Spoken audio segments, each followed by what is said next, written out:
السلام عليكم، تنتمنىكم تكونوا بخير وعلى خير، وتنتمنى من الله يلقاكم هذا الفيديو وانتم في صحه جيده وفي احسن حال. مرحبا بكم في فيديو جديد. وفي هذا الفيديو غادي نحضر معكم كما تتشوفوا هاد المسمنات هادو بالشحمه والبصله والفلفله، تيجيو اكثر من رائعين، تيجيو لذاذين بزاف. تيجي هذا المسمن هذا ما تشبعوش منه. انا بعدا من عشاق ديال المسمن بالشحمه، كنحماق عليه. شكون اللي فحالي الا كنتو فحالي تيعجبكم الملوي بالشحمه او المسمن بالشحمه، تبعوا الفيديو من الاول حتى الاخر باش تشوفوا طريقه التحضير ديال هذا المسمن. وقبل ما نبداو الفيديو ما تنساوش تخليوا لي واحد التعليق واحد اللايك فضلا وليس امرا باش تشجعوني. وبسم الله على بركه الله. المهم هنايا عندي البصله والفلفله حاره اللي تتواتى معاه بزاف، وعندي واحد الحزيمه ديال المعدنوس، وعندي واحد الكميه ديال الشحمه اللي تكون مطحونه. المهم البصله والفلفله على حسب الكميه اللي غادي ديروا. المهم انا عندي غير الكميه، غير هذه الكميه هذه. المهم عندي البصله غير صغيره، خديت واحد 6 بصيلات وزدت معاهم هذيك الفلفله. المهم الا كانت الفلفله ملونه ديروا خضراء وحمراء. المهم انا عندي هذه فيها بدات تحمر، هي اللي غادي ندير. وديك الفلفله حاره تتواتى بزاف كما قلت لكم مع هذا الملوي بالشحمه، وكميه ديال الشحمه اللي تنكون طحناها في الهاشوار. من بعد ما قطعت البصله، قطعتها شلطتها هي والفلفله، غادي نضيف عليهم ديك الكميه ديال الشحمه. المهم الشحمه تديروا الكميه اللي بغيتو تكثروا او تقلوا. هذاك المعدنوس راني قطعته هكايا. المهم تقريبا واحد 2 معالق، عطاني هكايا 2 معالق كبار. المهم حزيمه ديال المعدنوس غادي نخليها على جنب. وغادي نزيد واحد الكميه ديال الزيت، تقريبا واحد 4 المعالق، ربع كاس تقريبا. غادي نديرو على هاد البصله والفلفله باش يتشحروا، بحيث ما نكثرش الزيت، بحيث هذيك الشحمه غادي تطلق لنا ليدام ديالها. صافي غادي نشعل عليهم، غادي ندير عليهم دابا غير مليحه، وغادي نشعل عليهم العافيه ونبدا نحرك فيهم حتى تشحر لي هاد البصله والفلفله.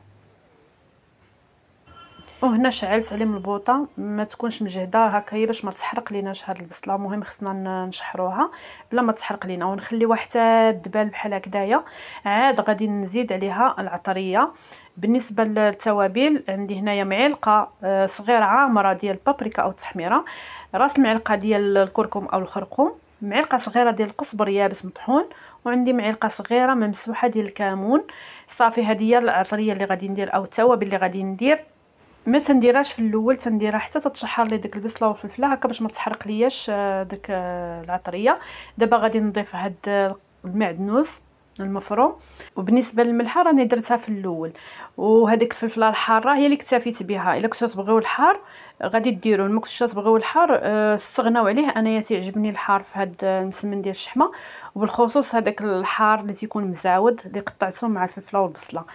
وهنايا من بعد ما تشحرات لي هاد الحشوه هذه غادي نخليها حتى تبرد. انايا بالنسبه ليا وجدتها في الصباح وحتى العشيه عاد وجدت معكم هاد المسمن هذا. هنايا غادي ندوزو للعجين. عندي هنايا 6 الكؤوس ديال الدقيق الابيض، وغادي نضيف عليه كاس ديال الفينو، وغادي نزيد عليهم نص معلقه ديال الملح. المهم الملح تيبقى على حسب الذوق.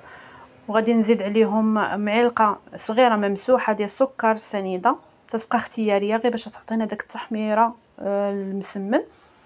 وغادي نزيد 4 معلقه ديال الخميره حبيبات. انا غادي نعجن هذا المسمن ومباشره نخلي العجينه ديالتي ترتاح 10 دقائق، ومباشره غادي نبدا نشكل فيه. الا كنتو نتوما تخليو العجينه ديالتكم ترتاح ما ديروش الخميره في هذه اللحظه هذه حتى تبغيو تشكلوا المسمن، عاد ضيفوا الخميره. صافي هنايا غنحاول نجمع هاد غادي ندير ليها الماء ونحاول نجمع هاد العجينه. عاد نديرها تدلك بالاحسن هكايا باش نتحكم في القياس ديال الماء.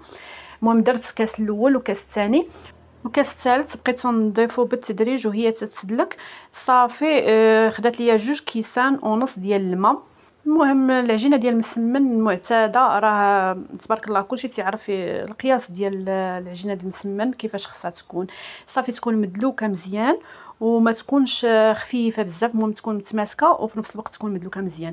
صافي هنايا درتها فوق سطح العمل بطبيعه الحال من بعد ما نظفتو وعقمتو. صافي غادي نخليها 10 دقائق ترتاح في البلاستيكه، دهنتها بالزيت 10 دقائق ونرجع ليها. هنايا رجعت ليها من بعد ما دازت 10 دقائق. ولا كنتو ما بغيتوش تدلكوا العجينه وبغيتو تخليوها ترتاح كما قلت لكم، غادي ديروا ما ديروش ديك الخميره في الاول. غادي تجمعوا العجينه وديروها في البلاستيكه وتخليوها مثلا عجنتوها في الصباح تخليوها في الثلاجه حتى العشيه. منين تبغيو تشكلوا المسمن ديالكم غادي تجبدوا ديك العجينه وغادي تفزقوا هذيك الخميره بشويه ديال الماء، ربع معلقه ديال الخميره بشويه ديال الماء، وحاولوا تدخلوها في ديك العجينه تدخل لكم مزيان فيها. من بعد شكلوا هذيك الكويرات على هذا الشكل هذا. دابا انا قطعتهم هكايا بكويرات اللي تيكونوا متساويين، غادي نخليهم عاوتاني دهنتهم هكا بالزيت كما تلاحظوا، وغنغطيهم ببلاستيك غذائي ونخليهم حتى يرتاحوا واحد 10 دقائق. هذه الحشوه من بعد ما بردات تتبقى تتولي على داك الشكل. من تتبرد هنايا غادي ناخذ الزيت اللي غادي نورق به، غادي نضيف له هنايا واحد المعلقه صغيره ديال البابريكا او التحميره، وغادي نحاول نحركها مزيان حتى تندمج مع الزيت، وغنخليها حتى تصفى. الا بغيتو تصفيوها صفيوها، انا غادي نخليها حتى تركد هذيك التحميره غادي تهبط لتحت، ونبقى نهز غير داك الزيت اللي غادي نورق به غير من هكا من الفوق. صافي من بعد ما خليت العجينه ارتاحت، هنا راه بديت نورق في المسمن. درت المسمنه الاولى، صافي تندهن سطح العامل هكا بالزيت وتنبدا نورقها في العجينه. من بعد ما ترتاح تعطينا الطوع كما تتشوفوا، وتنبدا نورق فيه حتى يبدا يبان لينا سطح العمل. وتندير واحد شويه ديال الزيت اللي فيه هذيك التحميره تندهن به ولا تنورق به النيت. صافي تناخذ كميه ديال الحشوه تنحاول نوزعها على المسمنه كامله، على العجينه كامله.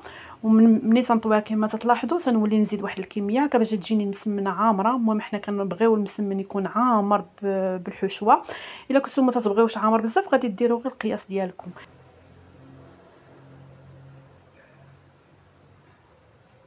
صافي هذه المسمنه الثانيه تنورقها وتنحط فيها المسمنه الاولى وتنطوي عليها، يعني تندير وحده في قلب وحده. صافي هكا باش ما تخرجناش ديك الحشوه وتيجينا هاد المسمن هذا مورق. وهنا كما تلاحظوا من تنبدا نورق ما تنديرش كميه ديال الزيت بزاف، تندير غير شويه هكا باش نورق به وصافي، حيتاش الحشوه راه فيها الشحمه تطلق لنا اليدام ديالها.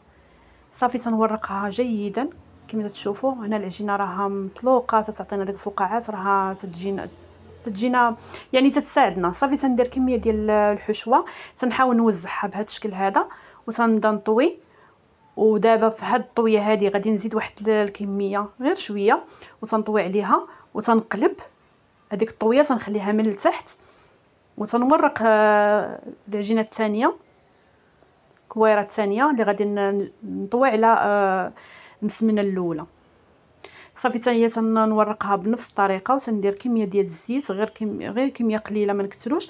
صافي هنايا تنوريكم هذيك الطويه تتكون من التحت، تنحطها من التحت وتنطوي عليها بهذا الشكل هذا باش تجينا مضوبله من كل جهه، ما تجيش جهه فيها الطويات وجهه لا، فهمتوني؟ وهنا كنوريكم كيفاش المسمن تيجي ناجح، تيجي فيه داك الفقاعات، تيجي مورق وتيجي خفيف. صافي غنبقى هكا مستمره بنفس الطريقه تنورق العجينه وتندير فيها كميه ديال الحشوه وتنطويها. وقبل ما نطويها قبل ما نكمل ليها الطويه تنولي نزيد كميه ديال الحشوه. صافي تنورق العجينه الثانيه اللي غادي نطوي عليها المسمنه الاولى، تنحط هذيك الطويه من التحت وتنطوي. دابا تنطوي من هاد الجهه، يعني الطويه الاولى تتكون من التحت والطويه الثانيه تتكون من الفوق باش تجينا مطويه من الفوق ومن التحت باش تجينا مقاده، ماشي جهه رقيقه وجهه غليظه باش الحشوه ما تتخرج ليناش. صافي هنايا من بعد ما كملت المسمن عمرته طويته بديت نخبز. راه خبزت الرغيفه الاولى او المسمنه الاولى. دابا هذه المسمنه الثانيه. المهم قبل ما نكمل كنت شعلت على المقله سخون. صافي من تسخن المقله مزيان تنقص عليها العافيه، تنخليها العافيه متوسطه هكا باش يطيب لينا مسمن مقاد وتيجينا طايب من برا ومن الداخل، ما تيجيناش محمر غير من الفوق ومن الوسط يجينا معجن. صافي تنبدا نحط المسمنه نخليها واحد 4 ثواني وتنقلبها صافي تنبدا ندور فيها هكا ونقلبها باش تجينا محمره مزيان وطيبه من كل جهه. تنبقى هكا مستمره حتى تنكمل المسمن اللي عندي كامل بنفس الطريقه. شوفوا هنا كنوريكم راه ملي تنقرصوا ما تتخرجناش الحشوه بهذيك الطريقه ديال الطي ديال المسمن. ملي تنديروا وحده في قلب الاخرى وملي تنديروا بديك الطريقه ديك الطويه تنديروها من التحت عاد نطويو عليها المسمنه الثانيه، راه ما كيخرج ليناش ما تخرج ليناش الحشوه نهائيا وتيجي رائع بزاف. حتى الطريقه ديال الطياب ديالو مهمه باش يجينا طايب من برا ومن الداخل. هذا هو المسمن ديالي من بعد ما طيبته تيجي ما شاء الله رائع. واحد الريحه ما نقولكمش عليها كتشهي، تيجي ما تشبعوش منه، تيجي مقرمل وفي نفس الوقت مورق وبنين بزاف. عشاق الملوي بالشحمه او مسمن بالشحمه بانوا هنايا خليوا لي واحد التعليق واحد اللايك فضلا وليس امرا. ومرحبا الناس الجداد اللي انضموا للقناه، نقول لكم مرحبا بكم والف مرحبا. بطبيعه الحال مرحبا بالجميع، وما تنساوش تشتركوا وتفعلوا الجرس باش دائما توصلوا بالجديد. وهنا ضروري ما غادي نفتح معكم تشوفوا من القلب ديال هذا المسمن هذا كيفاش مورق، وغادي نسمعكم القرمشه ديالو. وبطبيعه الحال القرمشه راه من تيكون سخون منين تيبرد المسمن او الملوي راه ما تيبقاش محافظ على القرمشه ديالو. نعاودو نسخنوه راه يولي غادي تولي ترجع له ديك القرمشه، ولكن نسخنوه العافيه تكون مهيله تيرجع مقرمش بحال يلاه طيبناه. هنا غادي نسمعكم.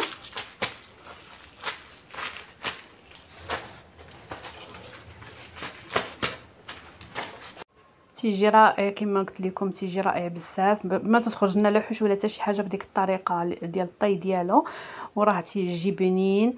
هنا غادي نقطع معكم. شوف ما شاء الله تيشهي ما شاء الله. غير وجدوا واحد البريد تيوجدوا في هاد دابا ملي تيبدا يبرد الحال تيعجبونا بحال هاد المسمنات هكا نشربوا بهم اتاي تيجيو ما شاء الله. وكما قلت لكم راه المسمن ملي تكونوا يلاه طيبنا راه تيكون مقرمش، ولكن منين تيبرد راه ما تيبقاش مقرمش. ولكن الا بغينا نرجعوا للقرمشه تنسخنوا المقله ديال الخبيز اللي طيبنا فيه، تنسخنوها مزيان وتنوليو نقصوا على العافيه تنخليوها مهيله وتنسخنوه راه تيولي يرجع بحال يلاه وجدناه. وغادي نختم معكم الفيديو، غادي نقول لكم نتلاقاو ان شاء الله فيديو لاحق. مع السلامه، الى اللقاء.